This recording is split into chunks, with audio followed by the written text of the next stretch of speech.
हाँ अभी नहीं करनी।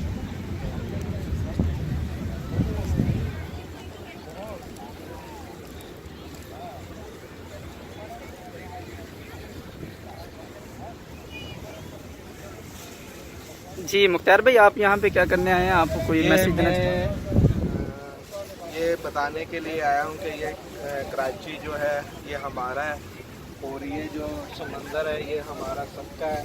तो इसकी जो सफाई है वो निस्फ ईमान भी है।